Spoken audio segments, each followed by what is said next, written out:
Welcome to In the Know. We are back talking about all things Media Day. So let's talk about it. The New Orleans Pelicans select Zion Williamson. And Holiday, the dribble penetration. So tough going to the goal.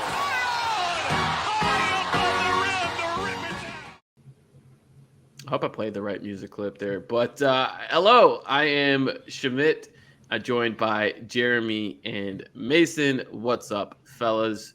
We are back. It is Media Day. The season has officially started.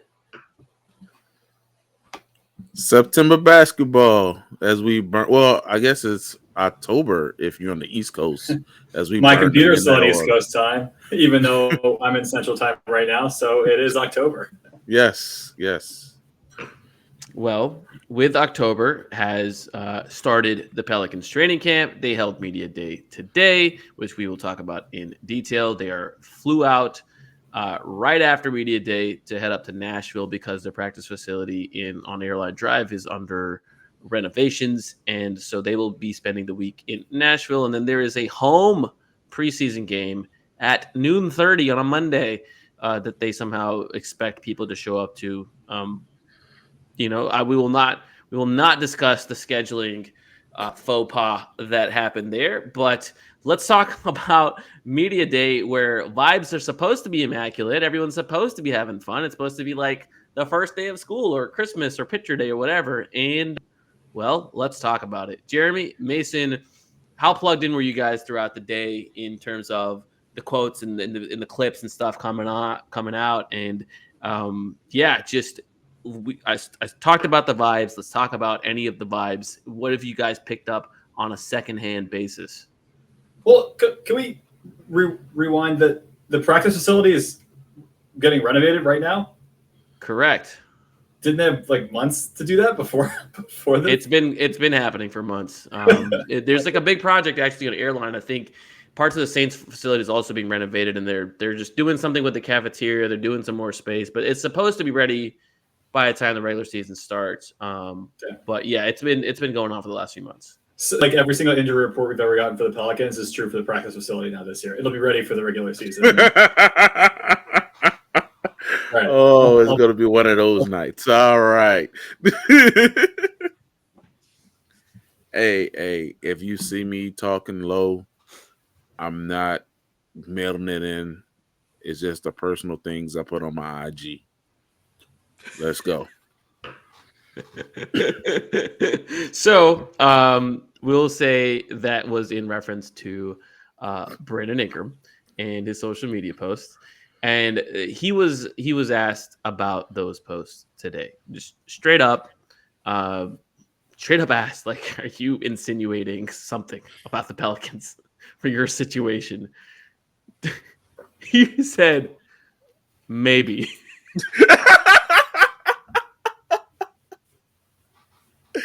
Hey, maybe. What? It's more honest than a lot of players are with questions like those. I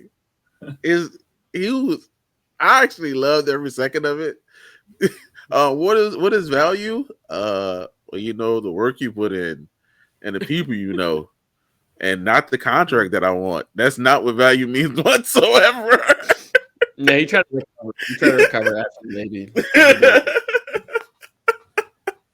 That was a moment. So, look, I started off asking about the vibes, and for this reason, right? It just, this being my, I don't know, whatever, X Media Day, normally you're out there and it's people joking around. It's people bantering in the hallway. It's people crashing each other's press conference. There's like silly stations set up where they're like answering trivia questions, or there's props and they're roaring into mics or whatever, right? It's supposed to be completely silly.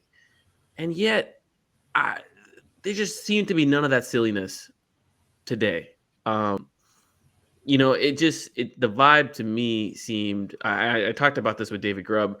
It seemed somber in a way. It seemed awkward in a way. And I think, the guy, there's a few guys who are just going to be themselves no matter what.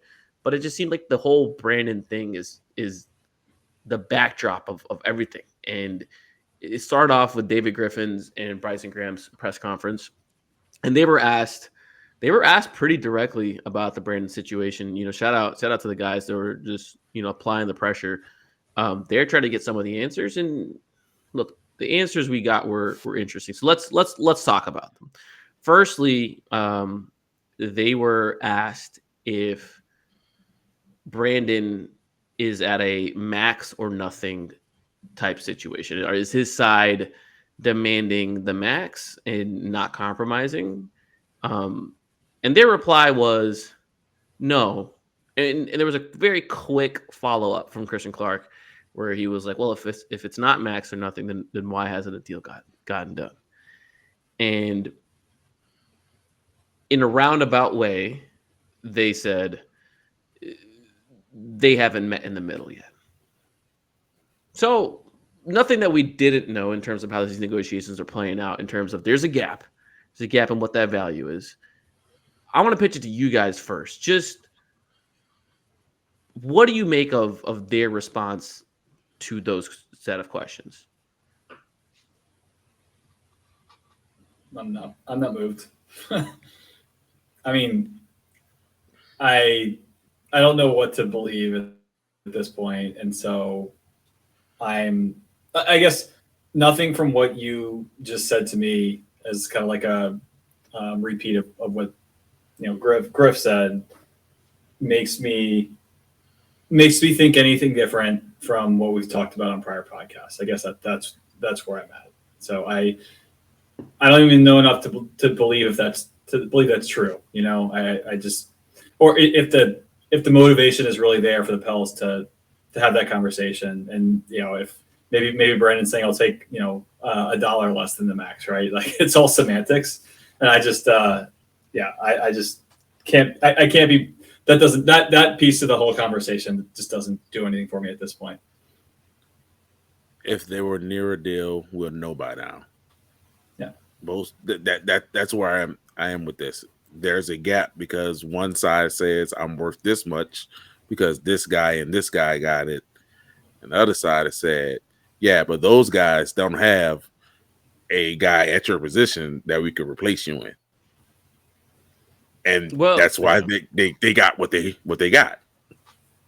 The joke that I've kind of made about this is, yeah, I'll take under the max. Just give me the 15% trade kicker, and that's the amount I'm taking under the max. So when you trade me, I will be at the getting max. my max.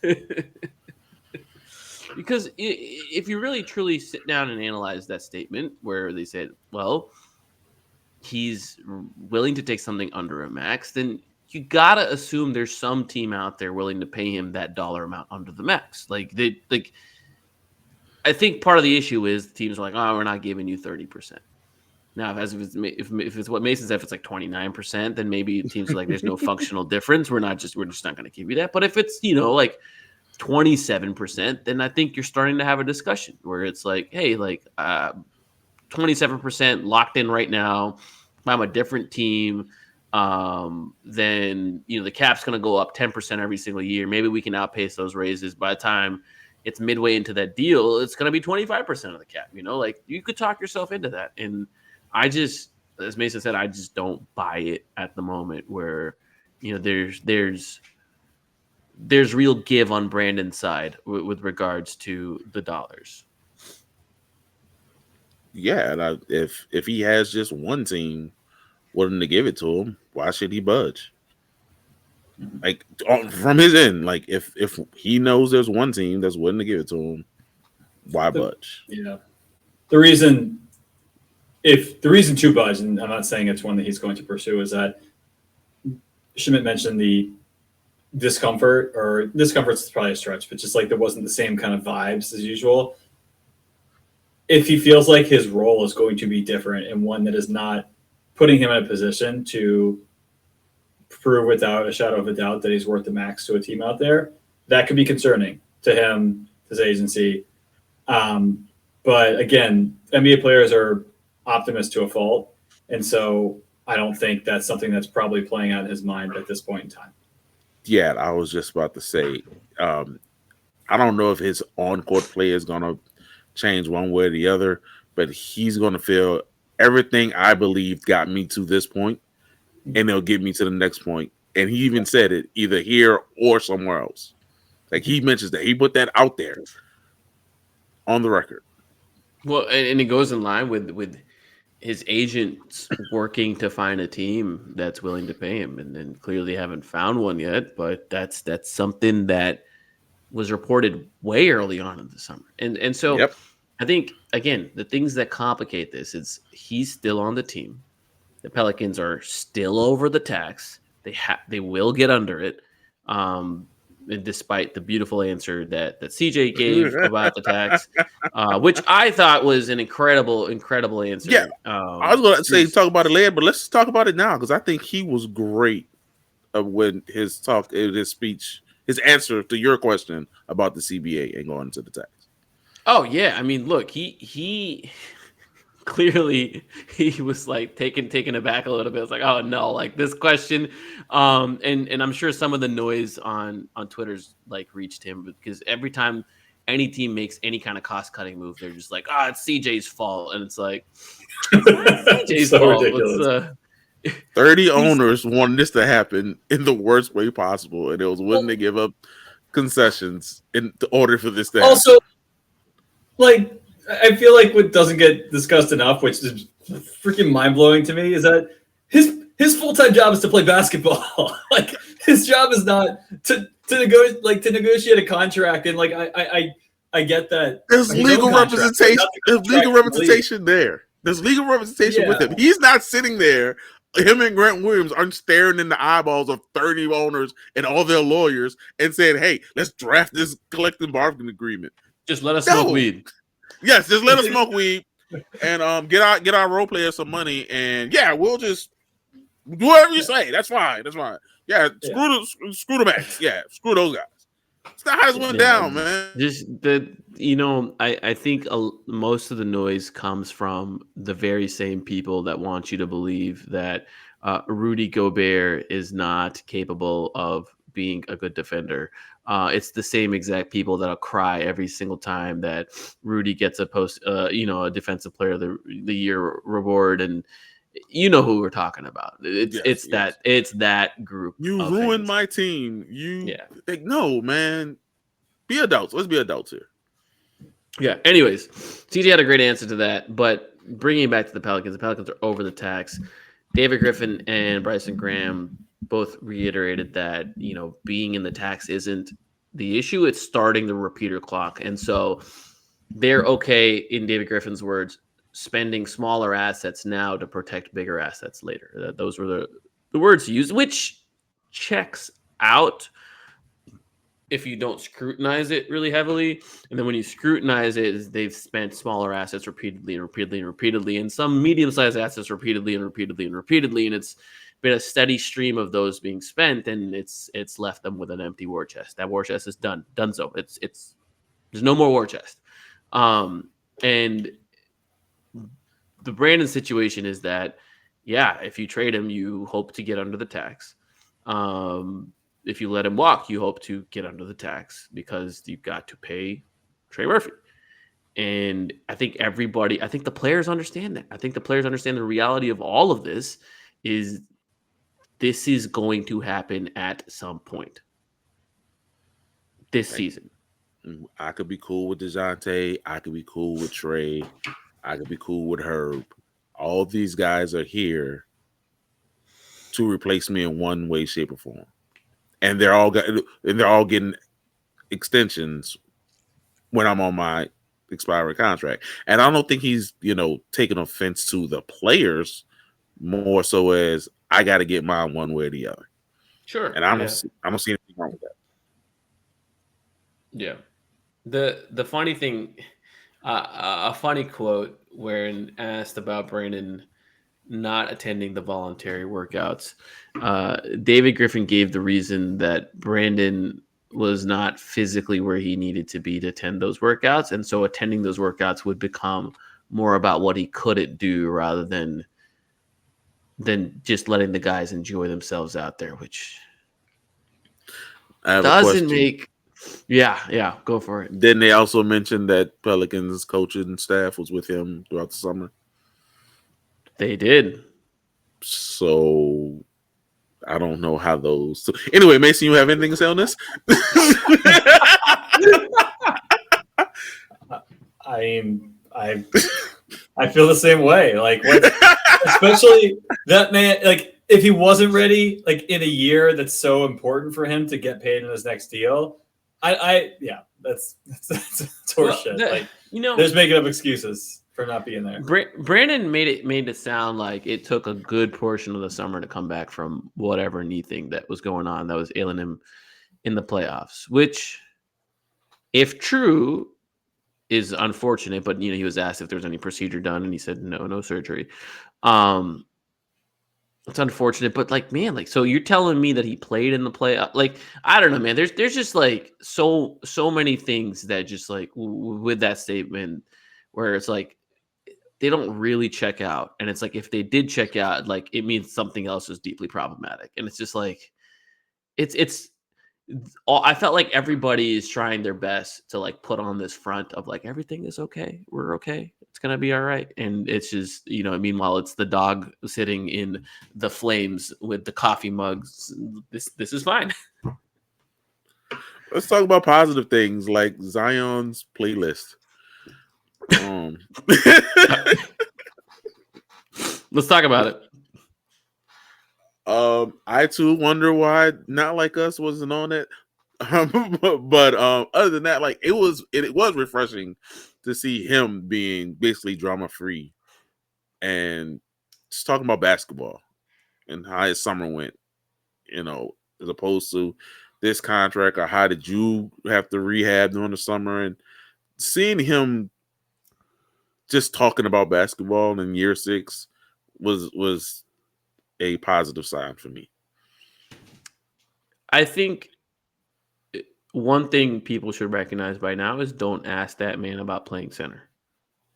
Just don't do it. He doesn't view himself as a big man. He doesn't never considered himself as a big man. Just don't. You want to get brownie points with him, talk about him being point guard. He's been under 6'8" his entire life. Why would you think he wants to play the 5? He studied Jordan and Bird. Those guys didn't exactly play the 5. You're on mute, Mason. I don't know how long you've been on mute either. Probably the whole episode. But I was saying we as Pelicans fans are so used to Anthony Davis, or you so used to asking players to play center who are power forwards that it's just second nature to us by now. Yeah, look, the obviously small ball was a central theme to today's conversation between the coaches, the players, everyone. Nearly everyone is asked to some extent, like, what is this going to look like? What do you think the responsibilities are going to be, and all this kind of stuff. So let's start from Willie first. Willie was asked about starters and if he has any idea. In true Willie form, he said no, he has no idea who his starters are going to be, and those are conversations that they have not had yet. I do not believe that for a second. These guys are basketball sickos. They talk about this as much as we do, more than we do. Of course, they've had every iteration of the conversations we've had. How dare you question a man of the cloth and the faith that he would besmirch? You would besmirch him and say that he would say falsehoods while being on a microphone. How dare you? No, I don't believe this for a second. Not 1 nanosecond. He has the rotation damn near set in stone. Yeah, I mean, they follow that up with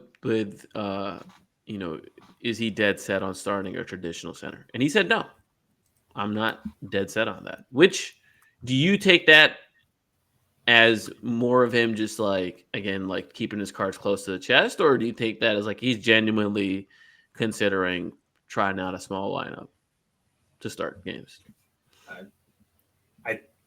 I think it's gone. I mean, look, he sees the talent on the roster and where that talent lies. I think if there were even a situation where there was like the big man version of Garrett Temple on the roster, whatever that is, I think It's it would not be Daniel Tice? That's what I was about to say. Well, we I don't traded think- away Larry.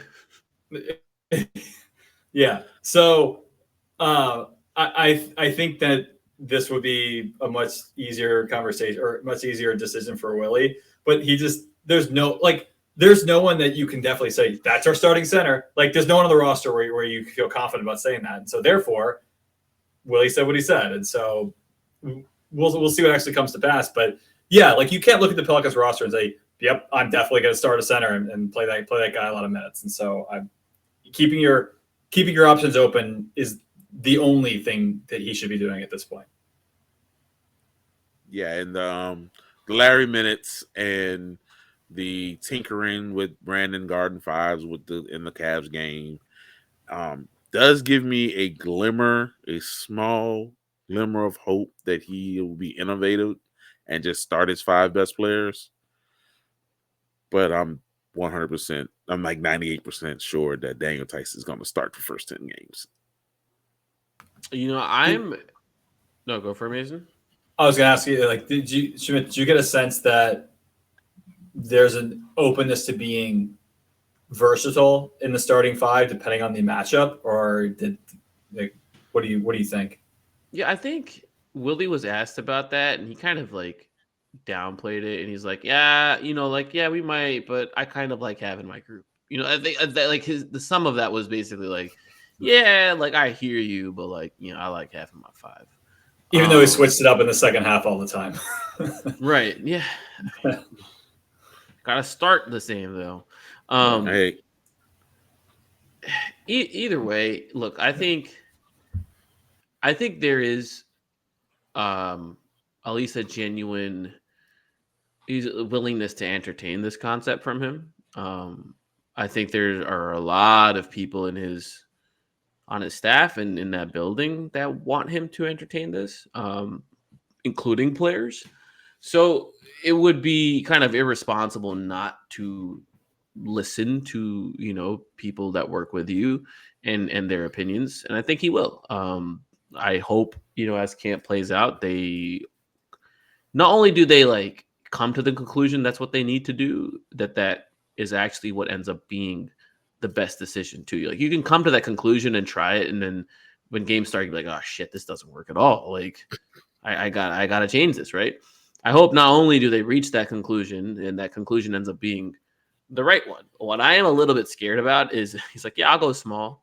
But his definition of going small is DeJounte, CJ, Herb, don't put that. Brandon, No, don't put it in. Don't put it in. Don't put it in the ether.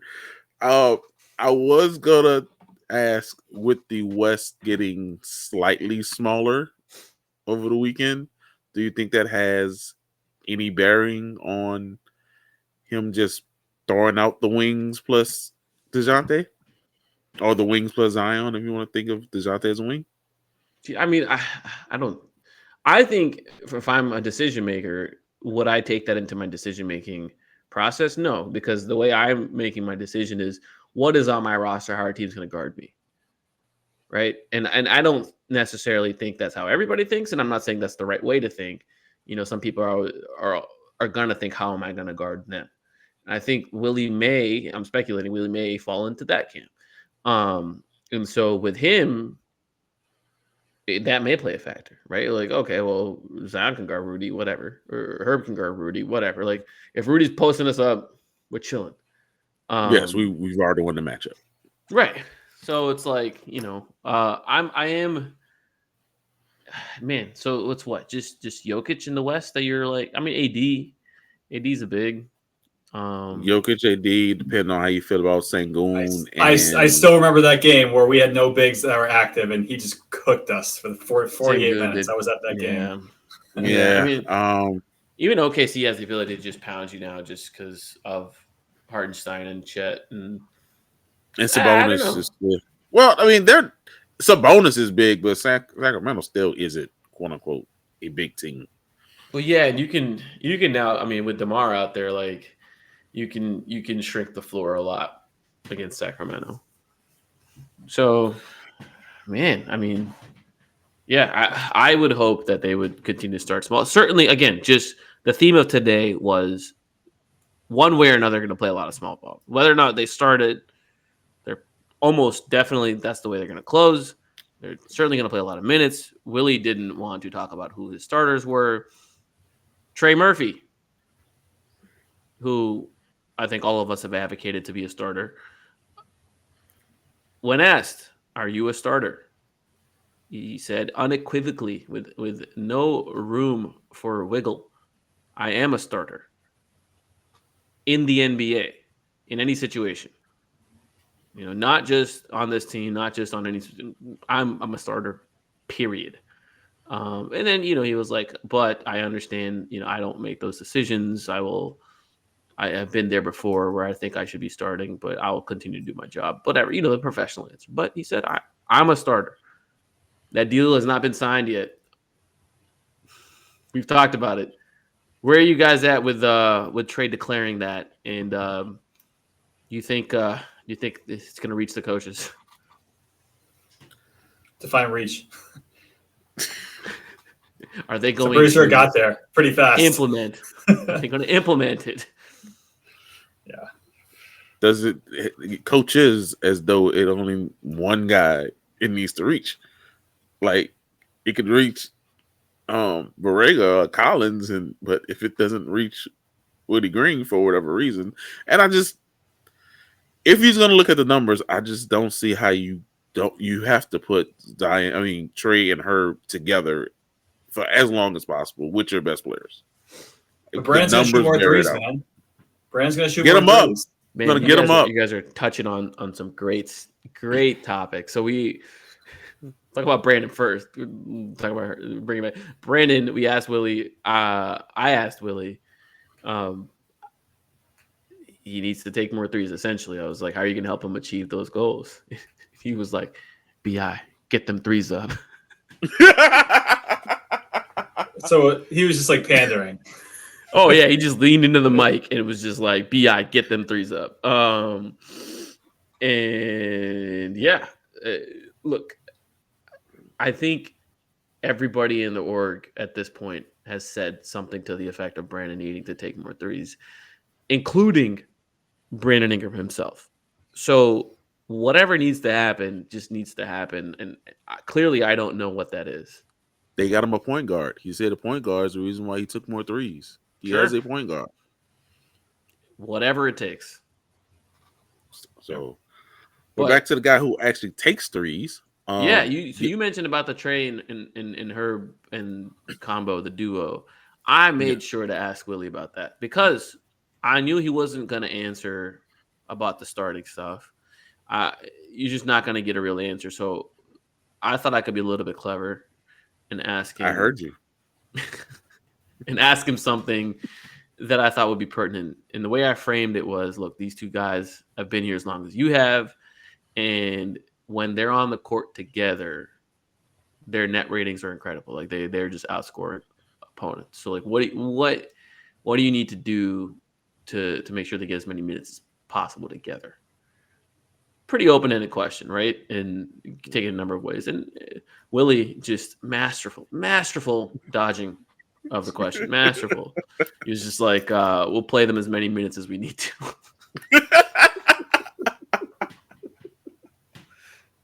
Do you think Willie's just immune to your questions specifically at this point?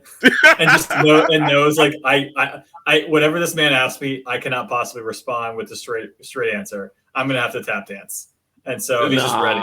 Because he also has data to back it up. He has the data. He's gonna say it if I try to engage. So I have to dodge.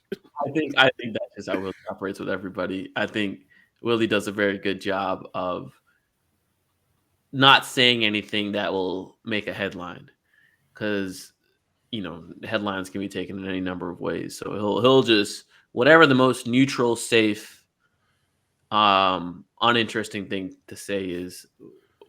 That's the approach Willie will take, because there are moments, there are moments where you can get him to open up, and I'm kind of upset that training camp is in Nashville because these practices and training camp moments are typically when you can, the vibes are high. There's games aren't been played. You can get a good conversation.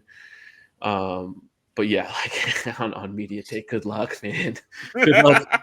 The same thing with Griff and like Bryson. It's like you're not gonna. Because there was a point where it was like myself, like Christian, like and Will, like are all just grilling Griff on like the BI situation. And Griff was like, I appreciate the question, guys. It's just Yes, the way he has mastered saying 5 minutes of nothing amazes me every time, and it makes it funnier. So when you go on Twitter after he says the nothing, he's going to say the nothing, and people get irate about the nothing. It's on you at this point. You know it's coming. No, man, it doesn't upset me one bit. I find it funny. Job. I find it funny. That is their literal job to get to let you hear what you want to hear, basically, and to not rock the boat, to make things look as good as possible. Let's move on to a couple of other players. We haven't. I guess we kind of talked about Zion at the beginning here. We didn't talk about DeJounte really much at all. Jeremy, did you get a chance to catch some of those quotes from him? Scared ain't in his vocabulary. He out of everyone up there, I think Trey was also direct, but he was in your face almost. Being as cool, as calm, as laid back as he can. But he's like, no, I'm here to do a job. I'm here to make their jobs better. They're here to make my job better. It's not individuals, but the team. Let it be known, I am that dude. And I'm here to tell you something. And the next thing he's going to tell you is get these streets fixed. Because they're too much like his hometown. That pothole call out was on point. Hey, you became a New Orleanian at that moment. I think a lot of the DeJounte stuff parallels the way like CJ came into the org. When they traded for CJ was everywhere. He was on ESPN. He was at the All-Star break. He was, online, just everywhere. And it was all proactive publicity for the team and just advocacy. And you're seeing the same thing with DeJounte, and I think it's good to see. Does that mean anything to you, Mason? It does. Yeah. I mean, I think so. I think his, allegiance, like even talking about the Saints on Twitter and stuff like that shit's cool. And also I think just the confidence he's exuding. I also wonder if that I wonder if any of the, how much of the BI trepidation from the team is linked to DeJounte, and not in a bad way, but just he's gonna get his, and he obviously he's gonna help get others involved, but also he wants to show people how good he is, and so does that mean of course indirectly it means a few less shots for everyone, but is that disproportionately coming from BI because BI is the one everyone's always talking about that's going to be on the move, and so it has to be part of maybe what you sensed at Media Day today, even though it's there's absolutely not, to be very clear, there's nothing DeJounte is doing wrong. It's just there's a lot of mouths to feed now, and that's the one key variable that's changed from last season. Can you guys see a world where, especially in the beginning, where guys are adjusting, and DeJounte's more of a 14 points per game, but it's 9 assists, 9 rebounds. It's 6'5" Rondo basically. I mean, with taking more threes. Yeah, I totally believe he may be the one that tries to take a step back and say, I'm the point guard, so I'll distribute to you guys, make sure you guys get yours, and then if he's in a unit with no BI and Zion, he may take a couple more off the bounce. But trying to play distributor and see if it works before he actually, tries to yeah, take over. you know if what? it's Get out not. of my way. Yeah, exactly. Like he wants to win, right? I mean, like we talked about all his contract incentives last time, and it was like they're all tied to making the playoffs, right? Like pretty much. Oh, but I think And one. so Yep. yeah, and so this dude wants to win, and so regardless of what the fate is for Bi on this roster, they need to pile up wins. And so I look, I mean, there's a lot of these are big playoffs and do X performance thing or Y performance thing, but like I They truly were all tied believe. to playing 65 games. There was only a couple with the Oh, playoffs. sorry. Yeah. It was games But played. same stuff. There is stuff tied to playoffs, though. There is. Yeah. So I don't know. I guess everything I've seen from him is someone who wants to win basketball games, and so I think if you're going to have somebody come in to shake things up, I'm glad it's somebody who I can trust to distribute the basketball, versus someone who's just going to vacuum up more shots and not pass it. And so I think he's going to, at least to start the year, like I definitely see it that way. He might even go a little out of his way to try to get Bi or others involved to try to create a positive basketball experience. And we just got to hope that it lasts for as long as possible. So I do see it the same way you do. Or I don't know if you asked the question. I don't know. Do you see it that way too?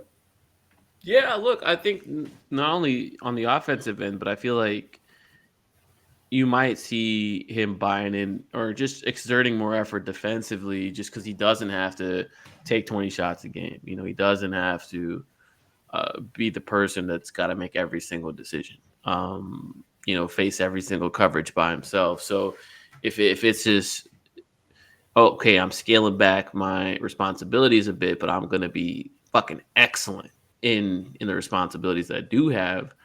Pretty excited to see, what that looks like. And I think, again, this is the media day. Everything is supposed to be perfect, right? But like, what happens when the games actually start? What happens when you're matched up against someone that isn't wearing a Pelicans jersey?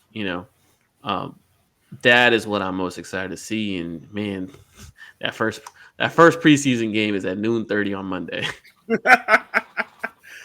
I actually plan on being there before I go to work, which is basketball before you go on to work. That's a situation Crazy. all within itself. It's all within itself. You just set yourself up to get mad about something stupid before you go to work, so that's on you. Hey, the wife wants to be nice, so I'm gonna let her be nice. She's off, so I'm going. I was actually scheduled to be in Atlanta all of next week, so, starting this Friday. So I wasn't going to be able to attend. But, Atlanta and the reason I was supposed to be there, actually Augusta, Georgia, they got pretty hammered by that storm that came through. And so the people out in Augusta are like struggling. So best of luck to them. And obviously, if any of you listeners that are out there, I hope you guys are safe and all of that. But yeah, so my trip got canceled. I might actually make it, I might actually make it to that game on 12:30 on a Monday. 12:30 on a Monday afternoon. I mean, you might as well say morning. But speaking of someone that's going to be there, the newly paid Jose Alvarado seemed to be in good spirits. New Orleans is his home. He's always high energy. He's always, like no matter what, he's just him, authentically him. But it did feel like there was a sense of security. Cool. Like, I don't got to worry about this for another couple of years. Like, I'm playing out this year, then my extension kicks in, and I have another option after that if I wanted it. Oh yeah. The greatest draft class in Pelicans history, according to Jose Alvarado. If I could get his face up here. There he is. There he is. There he is. According to Jose Alvarado, which I kind of agree because the list is not that long.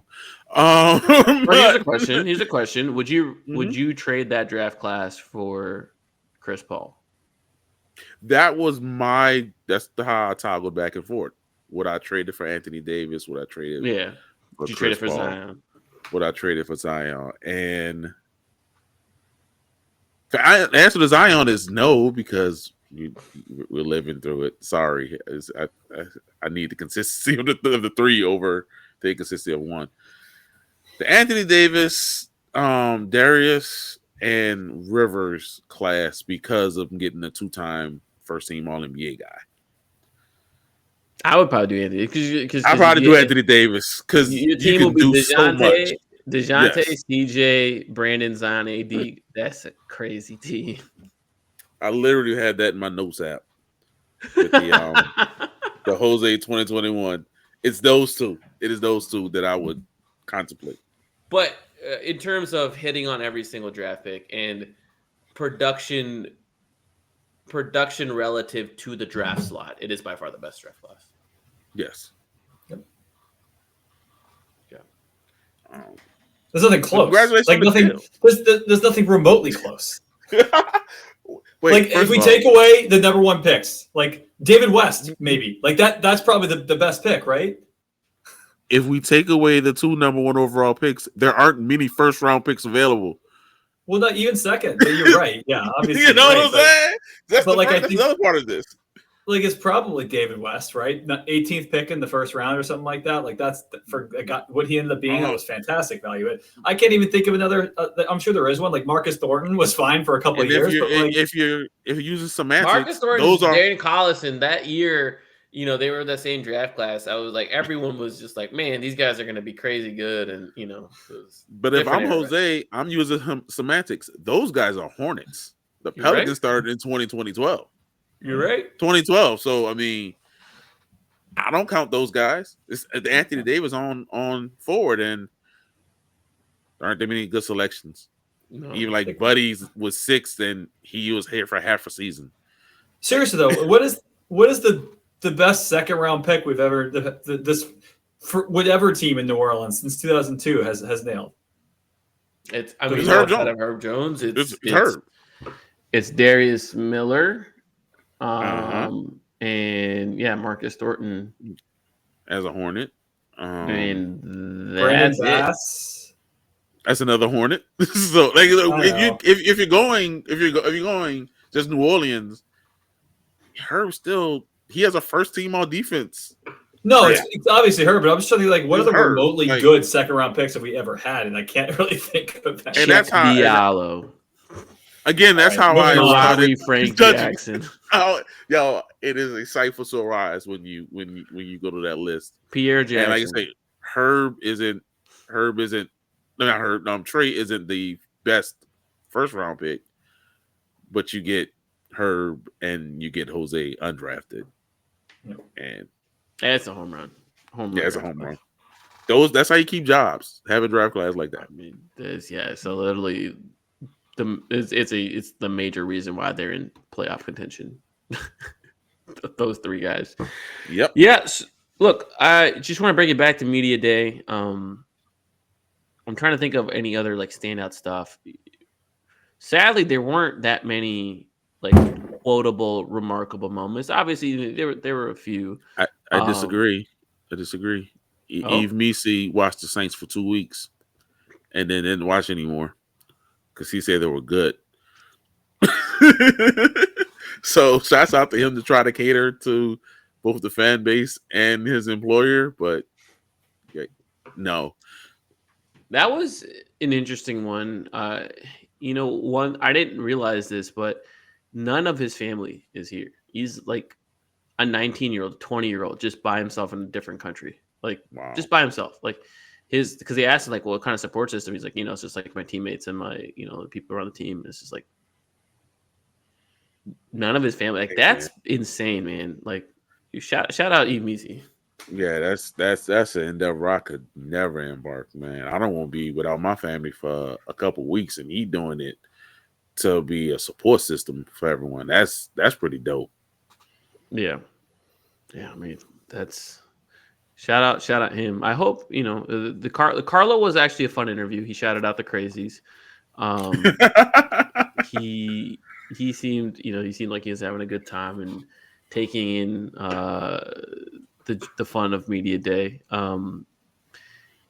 Those 2 guys are certainly going to have an opportunity because they're large humans to carve out a role for themselves. We'll see how successful they are. I'm mainly interested to start hearing. My favorite part about like training camp is like 2-3 practices in, you start getting the rumors, the texts like, oh, this person looks incredible. This person, like, I think it was last year, maybe the year before, Zion, like, just like on one of the afternoon scrimmages, because they do 2-a-days. In one of the afternoon scrimmages, he went like 12 for 12 and scored 40 points, and Yeah. didn't miss a shot. Didn't Larry tell the crazy story that he designed to say it enough and he just took over the entire practice? Yeah, yeah. So those are the things as a fan that get me like, let's go. Like, let me go to this noon 30 game and see what they're up to. But sadly, none of that today. Like, this is this being a travel day. It's unique. Normally they'll have media day and then they'll have like some stuff at the night. They'll probably do like a big team dinner in Nashville. I think that's probably what's going to happen. But this week should be a fun one in terms of stories. And I will ask you guys this: will we get an answer on who is starting for that first preseason game prior to that preseason day? The day prior to the day, yes. Now, if you tell me prior to October 5th, no. So we may know Sunday. Yes, because the Saints are playing on Monday night. Yes, we may know Sunday. Okay, Mason. Willie's just going to start 4 players just to screw with us. You guys got to wait to figure out who my 5th is. It's gonna be something completely wild, dude. He's just gonna be like Javonte Green. That's it. It's Javonte Green. Do they do the pregame presser before the preseason games? I can't remember. Yeah, it's this pretty standard thing because it's like a dry run for everybody, right? They want to make sure their systems and processes are. Yeah, they'll do it. Yeah, and now that's when we'll find out. Fucking 10 to 30 a.m. pregame presser, like. I want the starting lineup to be Jose, Jordan Hawkins, Javonte Green, Eve Misi, and Carlo, and just so I can laugh my ass off that he's trolling all of us. He's gonna be like, some of them out at the 11:30 mark. My starters are not playing at all. We're gonna play. We're gonna see what Jordan can do. My starters are gonna start the second half. What a normal basketball start. What's funny is, like, the last few preseasons. So, it was not last preseason. I think it was the preseason before that where Brandon didn't play a single preseason game. And then it was last preseason where they just looked like they did not want to be there at all. Like, they were not trying to play any kind of basketball. And I think Jeremy and I were begging them, just win one preseason game to avoid the strong precedent of teams who don't win in the preseason that don't make the playoffs. Yes. Ever since Shamit put me on that stat of it doesn't matter if you win 2 or 3, but you can't lose them all. If you win them all, you'll probably be great. If you lose them all, well, yeah. So hopefully this time around, I there's at least brief moments of giving a crap about the game. Monday we'll be there. I don't know if it's going to be on air. I would suspect it's not. The Pelicans are probably still working out the thing with Great Television, and maybe it'll be streamed on the line and through League Pass and through other less than legal channels that you can find on your own. In the meantime, I will try to tap in with people around the team as the week goes, and hopefully we'll get some of these training camp stories despite me being in New Orleans and not in Nashville. And we'll make sure to cover all of that in podcast form more frequently now that there's actual stuff to talk about. So I'm going to put a bow on it here. We'll probably be reconvening. I would say we'll probably reconvene prior to that preseason game. If not, we'll probably do it right after that preseason game. And media day has come. The season is underway. If you're a football fan, you can turn that shit off. Start paying attention to the NBA now. Yes. Now the Pelicans can disappoint me by December. I'm lying. You guys are gonna do great. Good morning, everyone. Oh man, Mason, Jeremy, any parting thoughts before I hit the outro? Ready for hoops. Ready for real basketball, even though preseason's not real basketball. It's the closest thing we got. So let's go. We've made it. We've made it to the sport that we love. We've made it. Well, just because your baseball team's on the playoffs, it's fine. You really. We've made it to the sport that we love. That team's dead to me in September. Bye, Mason.